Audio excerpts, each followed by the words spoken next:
தைலாபுரம் இல்லத்தில் பாமக நிறுவனர் ராமதாஸை சந்தித்தார் அன்புமணி. தந்தை மகன் மோதல் முடிவுக்கு வருமா என நிர்வாகிகள் தொண்டர்கள் எதிர்பார்ப்பு.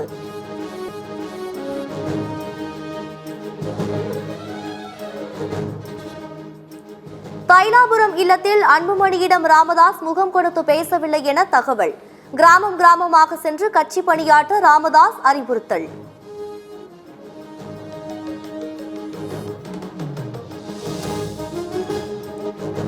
தைலாபுரம் இல்லத்தில் பாமக நிறுவனர் ராமதாஸ் ஆடிட்டர் குருமூர்த்தி இடையே 3 மணி நேர பேச்சுவார்த்தை நிறைவு. பாஜகவிற்காக பேச டாக்டர் ராமதாஸை சந்திக்கவில்லை என குருமூர்த்தி விளக்கம். பிஜேபியோட கூட்டணி பேச்சுவார்த்தை இருக்குமா சார்? நீங்க உள்ள வந்த உடனே அன்புமணி ராமதாஸ் வெளியில போயிட்டாரு. என்ன காரணம்? என்ன பேச்சுவார்த்தை நடந்தது? தெரியாது சார் எனக்கு.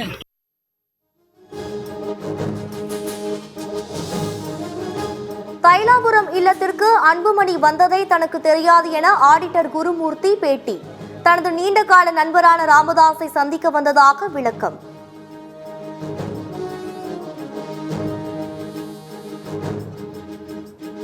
பாமகவை ஒன்றிணைக்கும் முயற்சியில் தீவிரமாக களமிறங்குகிறதா பாஜக?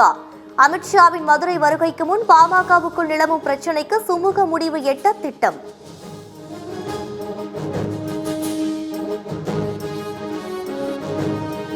நாம் வாழும் பூமி கடும் நெருக்கடியில் உள்ளதால் துணிப்பைகளை பயன்படுத்துவோம்.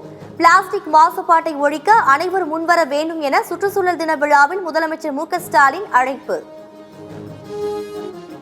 நெகிழி மாசுபாட்டை ஒழிப்போம் என்பதுதான். பிளாஸ்டிக் மாசுபாடு நம்ம புதிய மூச்சு திணற வச்சிருக்கு. இன்னைக்கு மறக்காம துணிப்பை மற்றும் தண்ணீர் பாட்டில் இல்லாம வீட்டை விட்டு வெளியே கிளம்ப மாட்டோம்னு ஒரு உறுதிமொழியை எடுத்துப்போம்.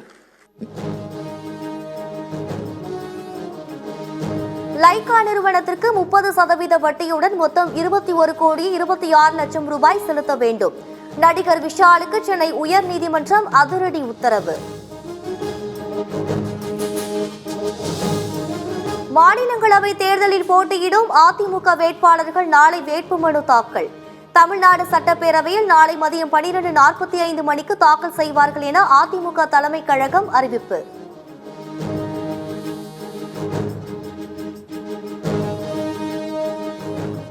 பெங்களூரு கூட்ட நெரிசலில் சிக்கி 11 பேர் உயிரிழந்ததை நினைத்து தூக்கம் வரவில்லை. செய்தியாளர்கள் சந்திப்பில் கண்ணீர் சிந்திய கர்நாடக துணை முதலமைச்சர் டி கே ಶಿವಕುಮಾರ್. ಬಟ್ ನನಗೆ ಐ ಆಮ್ ವರಿಡ್ ಅಬೌಟ್ ಆ ಪಾಪ ಮಕ್ಕಳು, ಆ ಚಿಕ್ಕ ಮಕ್ಕಳು ಬಹಳ ನಾನು ನೋಡಿದೆ ಅಂತ 15 ವರ್ಷ ಮಕ್ಕಳು ಎಲ್ಲ ಈ ರೀತಿ ಆಗಿದ್ದು. 10 ಜನ ನಾನು ನೋಡಿದ್ದೀನಿ ನನ್ನ ಕಣ್ಣಲ್ಲೇ.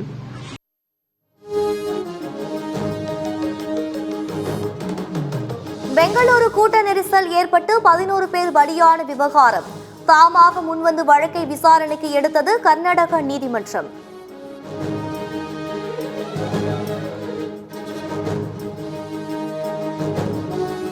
கூட்ட நெரிசலில் 11 பேரை காவு வாங்கிய சின்னசாமி மைதான பகுதியில் கர்நாடக உள்துறை அமைச்சர் பரமேஸ்வரா ஆய்வு. பெங்களூரு மாநகர காவல் ஆணையர் உயர் அதிகாரிகளும் சம்பவம் குறித்து கேட்டறிந்தார்.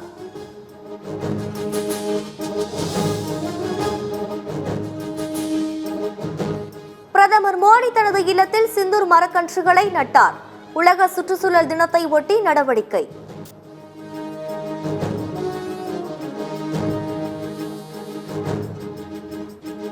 பகல்காம் தாக்குதலுக்கு பின் முதன்முறையாக நாளை ஜம்மு காஷ்மீர் செல்கிறார் பிரதமர் மோடி. உலகின் உயரமான ரயில்வே பாலமாக அமைந்துள்ள செனாப் பாலம் வந்தே பாரத் ரயில்களை தொடங்கி வைக்கிறார்.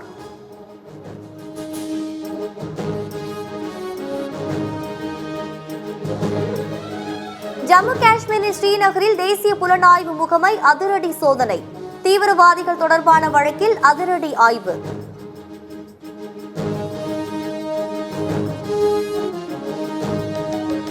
சத்தீஸ்கரில் சேற்றில் சிக்கிய யானையை காப்பாற்றிய வனத்துறை. தன்னை காப்பாற்றியதற்காக நன்றி சொன்ன யானையின் வீடியோ வெளியீடு.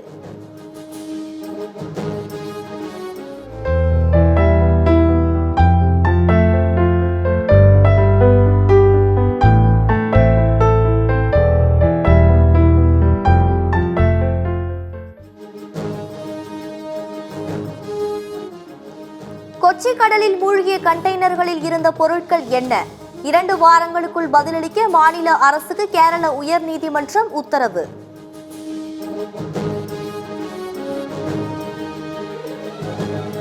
சிக்கிம் மாநிலத்தில் கனமழையால் பாதிக்கப்பட்ட பகுதிகளில் மீட்பு பணியில் இறங்கியது இந்திய விமானப்படை.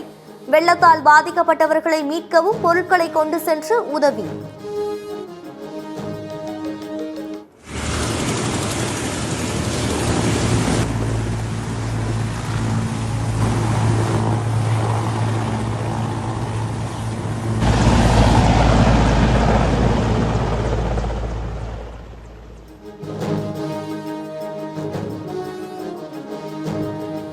சென்னையில் மெத்தபெட்டமைன் போதைப் பொருள் கடத்தியதாக 6 பேர் அதிரடி கைது.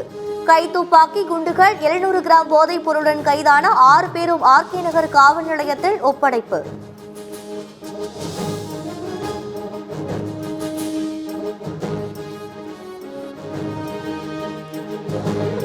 IPL இறுதிப் போட்டியில் ஸ்ரேயஸ் ஆடிய ஷாட் கிரிமினல் குற்றம். இந்திய அணியின் முன்னாள் வீரர் யோக்ராஜ் சிங் குற்றச்சாட்டு.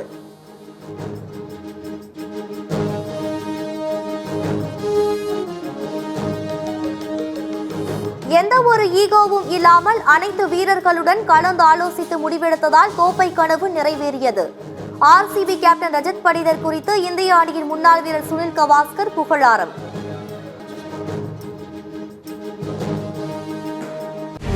Brilliant individuals recognize and utilize the opportunity that knocks once in a lifetime. Olive Tree Global School, Madhavaram. Admissions open for grade 4 to 11.